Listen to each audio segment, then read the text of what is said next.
Hello दोस्तों, आप सभी का अपना यूट्यूब चैनल आर के स्टडी पॉइंट में स्वागत है। आज हम लोग पढ़ रहे हैं एनसीईआरटी गणित कक्षा 10वीं का प्रश्नावली 8.1, जिसमें हम लोग प्रश्न संख्या 6 को सॉल्व करेंगे। हमारे पास प्रश्न है कि यदि कोण ए और कोण बी न्यून कोण हो, जहां कॉस ए बराबर कॉस बी, तो दिखाइए कि कोण ए बराबर कोण बी। ये जो क्वेश्चन है ना, ये यूपी बोर्ड के हिसाब से बहुत ही इंपॉर्टेंट है। मतलब जो भी यूपी बोर्ड वाले होंगे उनके लिए मोस्ट इंपॉर्टेंट क्वेश्चन है और इसको ध्यान से जरूर देखिएगा। चलिए इस पे ध्यान देते हैं। ये हमारे पास क्वेश्चन कह रहा है ना कि कोण ए और कोण बी न्यून कोण है, मतलब ये 90 डिग्री से कम है। और ये इसमें दिया हुआ है कंडीशन कि कॉस ए कॉस बी के बराबर है। तो चलिए इसको देखते हैं। तो कहने का मतलब ए और बी जो न्यून कोण है, पहले इस कोण को तो बनाया जाए। तो कोई भी ट्रिग्नोमेट्री जो अनुपात हम लोग पढ़ते हैं वो समकोण त्रिभुज के लिए पढ़ते हैं। तो चलिए यहाँ पे एक समकोण त्रिभुज हम बना देते हैं। यहाँ पे मान लीजिए हमारा समकोण त्रिभुज है जिसमें ये 90 डिग्री, मान लीजिए 90 डिग्री का है। तो यहाँ पे ए और बी न्यून कोण का है, तो जाहिर सी बात है ये और ये ही कोई ए होगा, नहीं तो बी होगा। तो मान लीजिए ए है हमारा, ये हमारा बी है, और यहाँ पे ये हमारा सी हो जाएगा, यानी सी 90 डिग्री का हो जाएगा, ए और बी हमारा न्यून कोण हो जाएंगे। ये त्रिभुज हमारा हो गया इस क्वेश्चन के हिसाब से। अब हमारे पास जो दिया हुआ है उसको लेते हैं और इतना प्रूफ कर देते हैं फटाक से। देखिए ये क्वेश्चन बहुत ही जो है आसान है और इसको ध्यान से आप लोगों को देखना है। देखिए यहाँ दिया है कॉस ए बराबर कॉस बी। इसमें आपको सिर्फ एक ही फॉर्मूला याद होगा ना, तो आप पूरे क्वेश्चंस को कर जाएंगे। देखिए क्या हमको एक चीज़ याद होना चाहिए कि कॉस थीटा या कॉस ए का मान होता कितना है, ठीक है ना। देखिए कॉस थीटा का जो सूत्र होता है यहाँ पे हम लिख देते हैं, कॉस थीटा बराबर होता है आधार बटा कर्ण। आधार बटा कर्ण। तो आप लोग सोच रहे होंगे जब आधार बटा कर्ण हो रहा होगा तो इसमें का जो है कि मान बराबर नहीं हो जाएगा। बिल्कुल नहीं होगा, क्योंकि देखिए यहाँ पे ए के सापेक्ष और यहाँ पे बी के सापेक्ष है।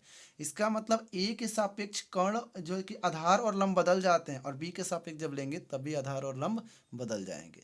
देखिए कैसे, अगर हम इस कॉस ए का अगर मान हम लिखना चाहें इस त्रिभुज को देख करके, तो जब ये एंगल लेंगे, ये वाला एंगल, इसके सापेक्ष जो हमारा लंब हो जाएगा वो ये होगा।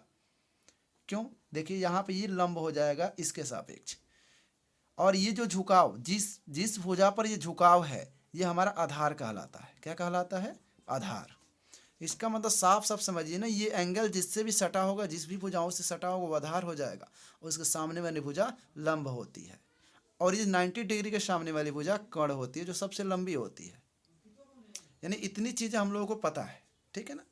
अब यहाँ से कॉस ए का अगर मान हम इसके हिसाब से लिखना चाहें तो हमारा लंब यह हो गया, लेकिन हमको आवश्यकता है आधार बटा कर्ण की। तो आधार हमारा यहाँ से ए सी हो जाएगा, ध्यान देना यहाँ पे। तो आधार हो गया हमारा ए सी, बटा यहाँ पे कर्ण हो गया हमारा ए बी। यहाँ पे बराबर है तो बराबर यहाँ पे हम लिख देंगे। अब देखिए यहाँ पे लिखा है कॉस बी। कॉस बी का मान जब इसमें से हम लिखेंगे ना, तो इस b के सापेक्ष अब देखेंगे, मतलब जो भी अनुपात हम लिखेंगे इस b के सापेक्ष लिखेंगे। तो देखिएगा इस ये जो v एंगल्स जो बना हुआ है, b पर जो एंगल बना हुआ है वो जो है कि इस भुजा से सटा हुआ है। इसका मतलब ये लंब नहीं, ये आधार हो जाएगा इसके लिए। ध्यान दीजिएगा, ये हमारा आधार हो गया इस कोण b के लिए, इस एंगल के लिए नहीं। ध्यान दीजिए, अब ये हमारा जो आधार आधार न रहा, अब लंब हो गया, ठीक है। इसका अस्तित्व अब बदल गया। चलिए अब यहाँ से देखते हैं, इस भुजा के सामने है इसलिए इसे लंब हमने कहा। अब यहाँ से लिखते हैं कॉस बी का मान वही आधार बटा कर्ण, लेकिन यहाँ पे मान बदल जाएंगे। आधार हमारे पास है देखना बी सी, तो लिख देंगे यहाँ पे बी सी, और लंब हमारा हो जाएगा ए सी, तो यहाँ पे हम लिख देंगे, और सॉरी कर्ण हमारा हो जाएगा, आधार बटा कर्ण होता है ए बी, तो ए बी हम लिख देंगे। थोड़ा सा इसको गौर से देखिए ना, ए बी दोनों के जो है कि अनुपात में ए बी है, इसमें ए बी ये कैंसिल हो जाएगा और बच जाएगा ए सी बराबर बी सी। ए सी बराबर बी सी, इसका मतलब ये जो ए सी है इस बी सी के बराबर है, मतलब ये वाली भुजा इस भुजा के बराबर प्रूफ हो गई। एक नियम, एक प्रमेय होता है, यदि किसी त्रिभुज के यदि दो, मतलब ऐसे दो भुजाएं अगर जो है कि बराबर है, तो उसके आमने सामने का जो सम्मुख कोण होता है वो बराबर हो जाता है।